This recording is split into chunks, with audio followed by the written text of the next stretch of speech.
Hey, Celosia, Yeah? can I give you some advice? No.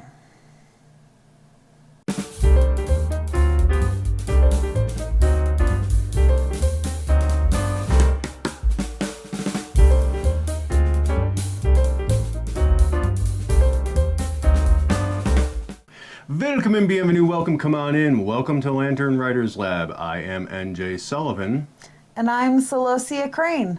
I am a best-selling author, audio producer, audio drama writer, and audio performer. Yeah.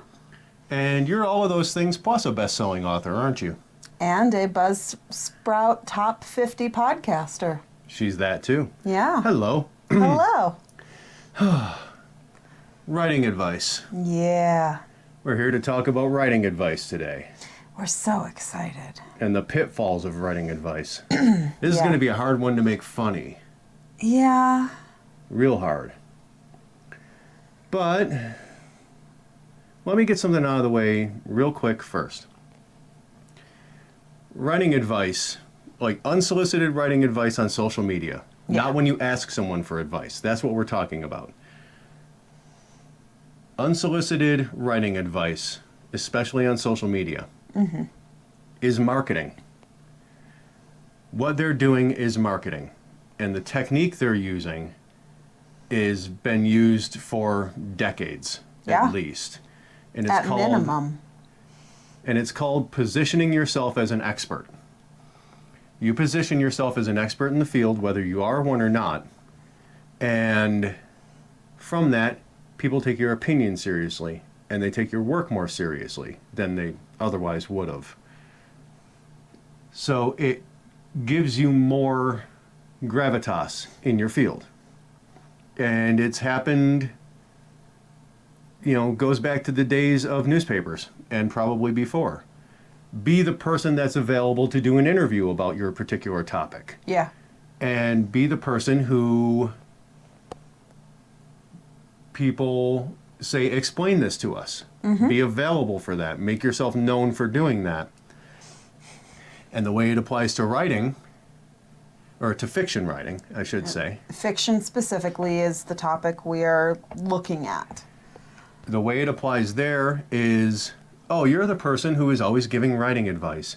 People see you on TikTok and YouTube and Instagram and Twitter giving writing advice. Oh, this person really must know what they're talking about. They're out there giving advice. That's the impression that is created. Yeah. And so when your book comes out, you're already a known quantity.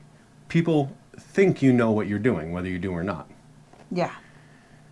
And so that's what we're talking about today. Now, it's all marketing. You're marketing yourself. You're marketing yourself as an expert. Yeah. Yeah.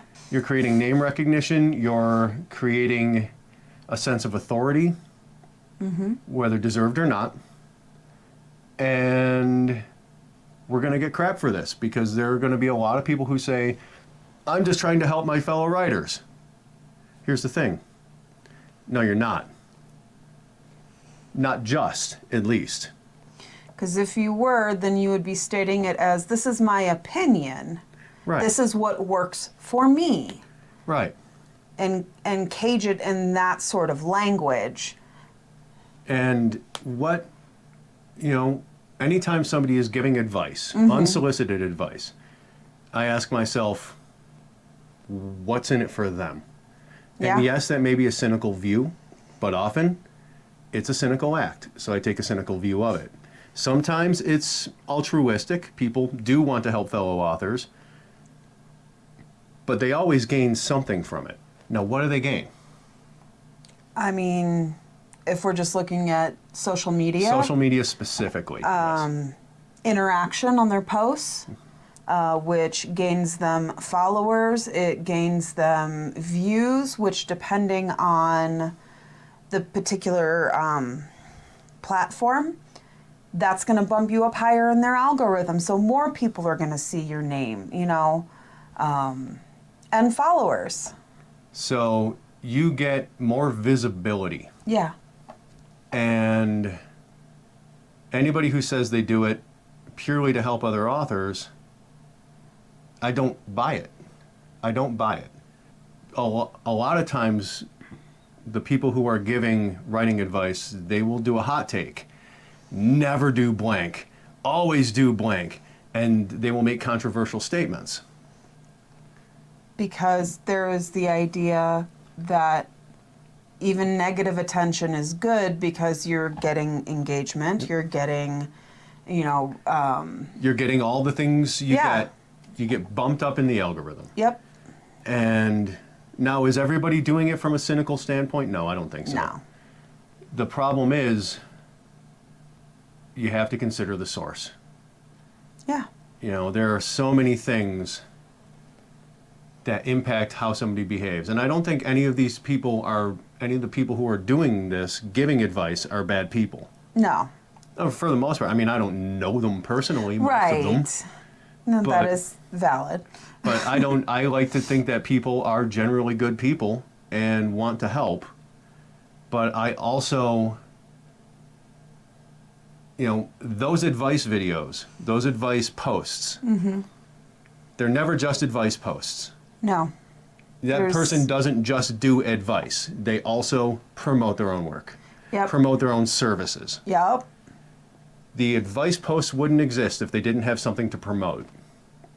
And that's something you have to consider, and we'll get to that in a little bit. We have a list. I have a list. Mycroft has a file. Comment below if you know what that's from. We have a rule, and it's been a rule that I've had for a very long time. And when we started Lantern and when we started doing Writer's Lab on Twitch, this rule carried over. We do not give advice. We don't give blanket advice. No. Ever. If someone comes to us and asks us, I'm having this specific problem, well, I can tell you what worked for me. Right. I cannot give you a solution. I can help you think through it, and maybe you'll find the answer on your own.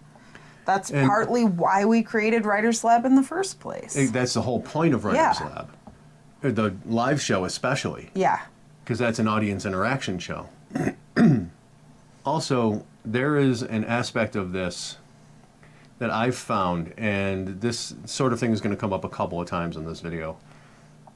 There is a thing called the Dunning-Kruger effect. And I've noticed it a lot with not just people who give writing advice, but people who give unsolicited advice in general. Yeah. Tend not to be experts, especially anybody who says, these are the rules. This is what you need to do. This is what you have to do. Yeah. They tend not to be experts. And the way the Dunning-Kruger effect fits that is I'm having trouble talking today, guys. The Dunning-Kruger effect basically states that the less you know about something, the more you think you know about it. The less experience you have, the more of an expert you think you are, or the more you think you know. Yeah. And it's a very common thing that they found among doctors. Mm-hmm. Bad doctors don't realize they're bad doctors. Yeah. Because they don't know enough to know what they don't know. Yeah. And they tend to be the ones who give advice. Right. Especially unsolicited advice. This is endemic on Twitter, on every topic. Yeah. People who have little to no experience or read one book once and have no practical experience, who think that they know everything. It's basically a teenager's mindset. They think they know everything. Yeah. Kind of a stunted development. Well, not even Almost. stunted. Incomplete. Okay. The people who are doing this will hopefully continue to develop. I hope so. So it's not stunted. It's just incomplete. And there was a great graph I saw one time. If I can find it, I'll put a link to it. It's what I know versus how much experience I have versus how much confidence I have. Ah. And when you have no experience, you have no confidence. When you have some experience, you have all the confidence. And when you have a lot of experience, you have a little bit of confidence. because you've come to understand what you don't know. Right. A lot of the people I see giving advice are people who are really just starting out. Ultimately, just starting out. Yeah. Not all of them. No, not all of them. Not all of them. But a lot of them. And a lot of the ones who have very strong viewpoints Yeah. are people who are working on their first book or they're querying their first book. Right. Querying? Querying. Querying? Querying. That word sounds weird. And they start giving advice to other authors. And it doesn't mesh in my head. Especially Yeah. as long as you've been in the game. I don't give advice because I, A, have been given a lot of bad advice. And B, know that that person's situation isn't mine. Those set of circumstances, any changes how an action will come out. Yeah. And, that's why I am so, like, if you have a specific problem and you think I can help you with it, ask me. Yeah. And if I can help you with it, I will offer you what worked for me. Or if I know someone else who went through it, I'll refer you to them. Yeah. We go through that a lot with the business side of publishing. We Yes. don't have a lot of experience with contracts and stuff like that. But we have connections. Friends who do. Yeah.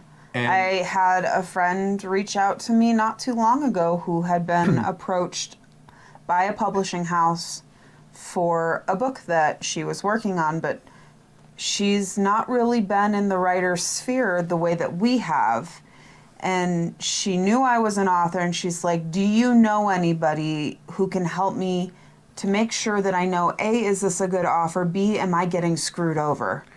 And so I reached out and was able to connect her to resources. to friends of ours who are industry professionals. Yes. And have specifically worked with writers' contracts before. Yeah. And have written writers' contracts. Yes, they have. And so people who would know the answers to these questions. Yes, far better than we would. Or direct her to the place where she can learn those answers. Yeah, exactly. Yeah. And wanting to help out other authors is great. Yeah. There is a selfless kind of altruistic side to it, and there's a cynical side to it. I wouldn't even say altruistic. There's a selfless side to it, and there's a cynical side to it. Especially within a professional field, if they're giving away free advice, they're doing it to help build their own brand. Right. Ultimately. What's the phrase? Free advice is never free. Oh, it's worth what you pay for it. Is Yeah. the one I heard. Yeah, but there is always that. Something I've noticed. Barring a few examples of people who I strongly disagree with, just in general general standards, very few authors, when asked to give advice, like successful authors, Yeah. when asked to give advice to young writers, give specific advice. No, they give very... They give how to be a creator advice, not how to write a book. Yeah. It's more find your voice, use it, explore, Build a habit. build a habit. This very kind of like craftsmanly advice. Yeah, one of my favorite quotes by Louis L'Amour is, the water doesn't run until the faucet's turned on. Yeah. I mean, So, yeah. building the habit of sitting down and writing, you get to a point where your brain will automatically switch over when you sit down to write.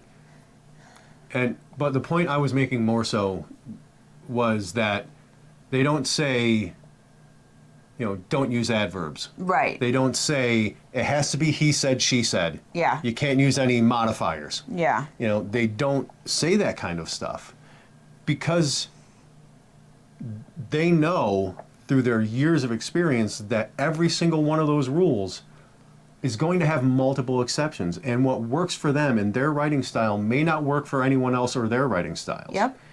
Now, there are people who do say stuff like that. Stephen King is a famous one. The Yeah. road to hell is paved in adverbs, Ah, which I strongly disagree with. And one of my heroes, Terry Pratchett, would strongly disagree with that. Strongly. I realized I used an adverb like 4 Yeah, times, yeah, so yeah. that worked out.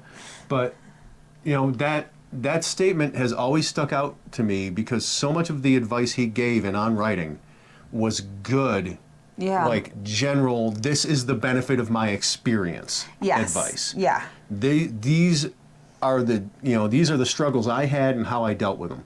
And Yeah. then just kind of randomly threw in the road to hell is paved in adverbs. Like, That is your personal opinion, Yeah. sir.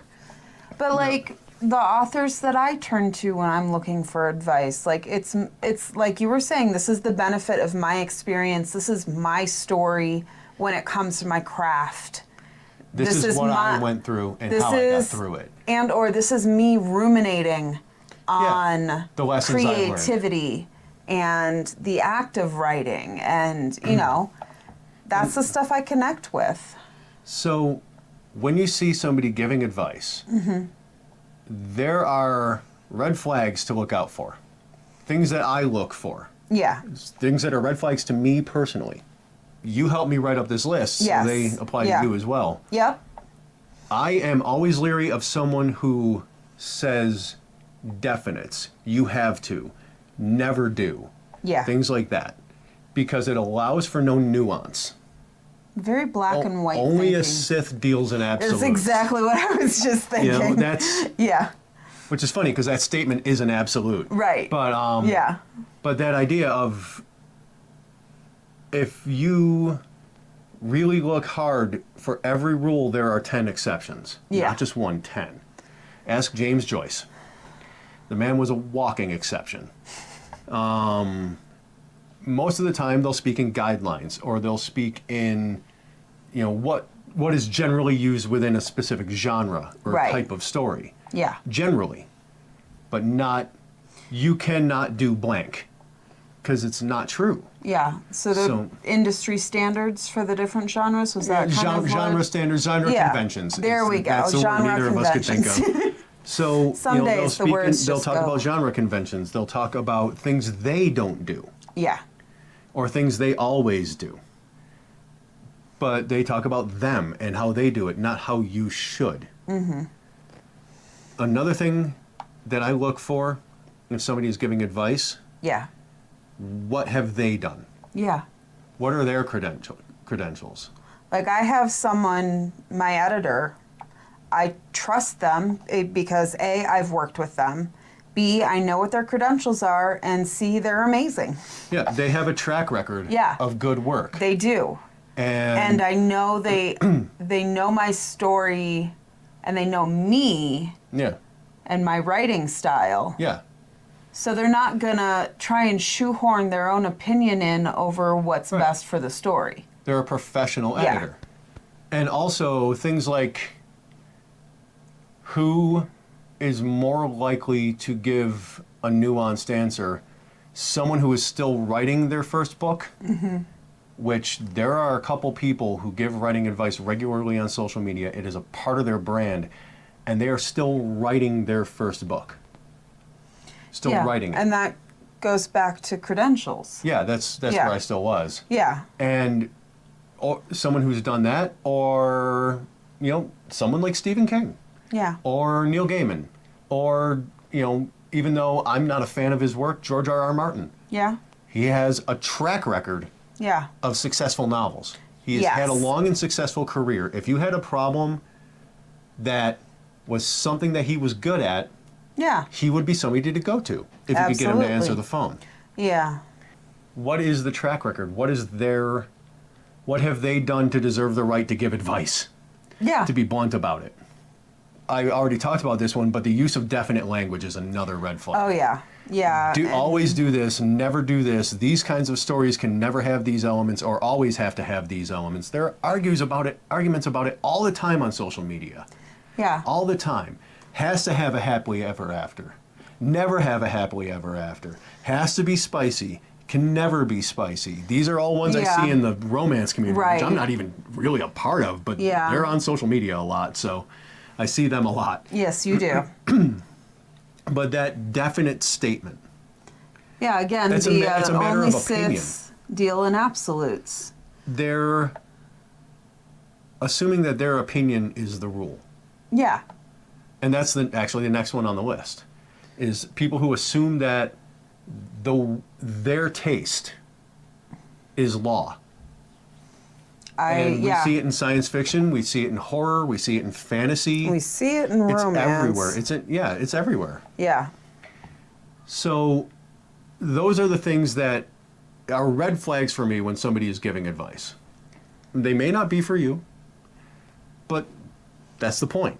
Yeah. It's the point we're making. And also help you know what to look for. Yeah. So that you can decide for yourself. The things that we look for when somebody is giving advice. Does this person know what they're talking about? Yeah. As my dad used to say, never trust anybody who doesn't have any scars. You know? Yeah. Experience counts for a lot. Yes, it does. So what do? You know, you need advice. You're looking for advice. And I'm not talking about inspiration here either. I'm talking specifically about advice on the craft. Yeah. I didn't make that clear earlier. Technical advice. Yeah. So how do you find good advice? Well, take the opposite of everything we just said, basically. Look at what they've done. Look at their credentials. Look at their track record of giving advice if they have one. I am a working writer. I run into problems all the time. I first go to Celosia. Yeah. Because sometimes you just need another brain to bounce it off of, somebody who understands how stories work, somebody else. It doesn't have to be an expert in what you're specifically doing for that type of scenario. And sometimes even just the fact of him speaking saying it out loud to me, he's already figured it out. It's my whiteboard, Yeah. basically. Yeah. And I do the same for you, too. Yes, it's you not do. a one-way street, No. I promise you. It's good to have a whiteboard person in your life. And so I figure out what the specific problem is. I talk to people who will, let me get it out there. If they can't offer me advice, I look for people who are good at fixing that problem and have done it themselves. Have fixed that specific problem. Yeah. In their own work, or if they may be a developmental editor, or they may be, I've been talking to a developmental editor about my new book because I had some issues, some things that hadn't come up in my previous work that I had to deal with. And I went to a friend of ours who was a developmental editor, and I said, this is my problem. Yeah. This looks like a problem to me. Is this a problem? And he not only is a developmental editor, but is also a fantasy author. Yeah. So it is someone who and I'm writing a fantasy, my first kind of proper formal fantasy that isn't modern urban fantasy. Yeah.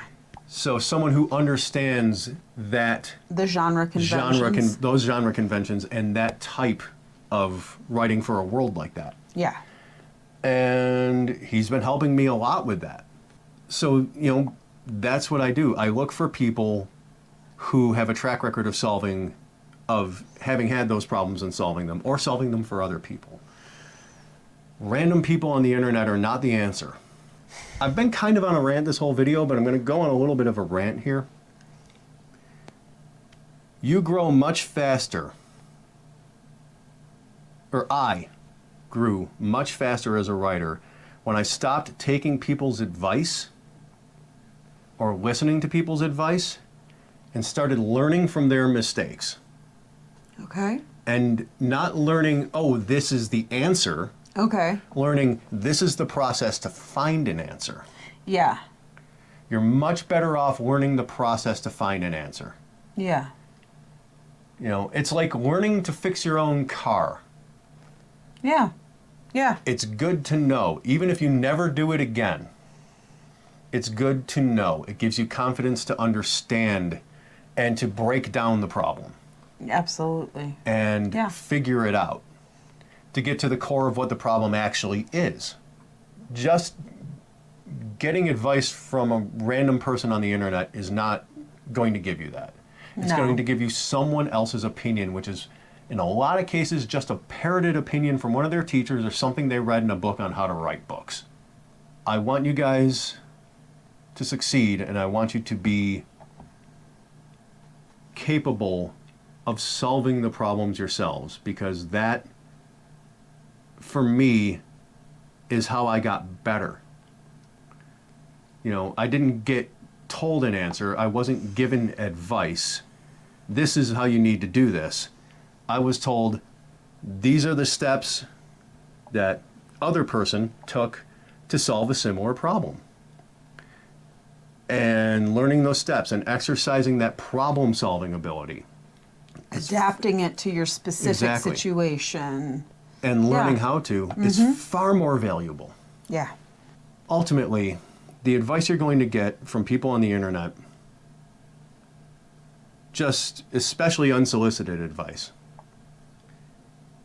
that person most likely doesn't know anything more about it than you do. They are most likely giving advice to build their brand, like we were saying earlier, to increase their views, to increase their followers. And they may be doing it for altruistic reasons as well, or selfless reasons, you know, being a good person and wanting to help. 99 times out of 100, that advice won't work for you, and you'll figure it out later on that that advice didn't work for you. And sometimes it's just straight up bad advice. Yeah. I mean, I'll be honest, if I'm looking for advice, the last place I'm going to go looking for it is social media. I'm going to go to trusted sources. People complain all the time on social media about how bad people's opinions are on social media, and then listen to people's opinions on social media about Yeah. this thing that they care so deeply about. Yeah. It doesn't make sense. It doesn't make any sense at all. No. Well, I think the rant's over for today. That's probably a good thing. How many people do you think are going to be butthurt? Oh. I don't think I'm going to take a guess. I'll tell you what, if you're not butthurt, leave a comment below. So Hashtag not butthurt. Hashtag not butthurt. So that's going to be all from us today. Yeah. If you enjoyed this, please leave a like and subscribe, because that really helps us out with the gods of the algorithm. Yes. And also, we have a website, lanternaudioworks.com, where you can go and listen to our audio work. You can find our books from there and our merch store. Yes. And if you really like us, you can support us on Patreon, where these videos come out 4 days early. We have a bunch of behind-the-scenes stuff. We have Patreon-exclusive stories that we put up there All of our relatively shows regularly. come out early on there All of our shows come out early on there. And also, mostly every Sunday, we do a live version of this show that's audience interaction, and we all kind of help each other solve our writing problems. Yes. And that is on Twitch on Sundays at 6 p.m. Eastern Time, and it's twitch.tv/Lantern Audioworks. Lantern underscore AW. I screwed it up. Oh no. Twitch.tv/Lantern_AW. There will be a link for all of these things in the description below. Yep. And He'll get it right there. I'll get it right there. I can proofread that one. And if you're having a specific problem with anything writing related, Leave that in the comment leave too. it in the comments, or come to our live show on Twitch. Yeah. And we've got a good group of people. We've got a lot of experienced writers and storytellers and editors who come, and we can all work together to help you figure out how to solve the problem. Not solve the problem for you. No. Help you figure out how to solve the problem. That's the Yes. difference between advice and help. Yep. So that's going to be all from us for today. Yeah. Don't forget to check out all those links. And until next time, take care of yourselves, Take care of each other. and we'll talk to you guys later. Bye-bye.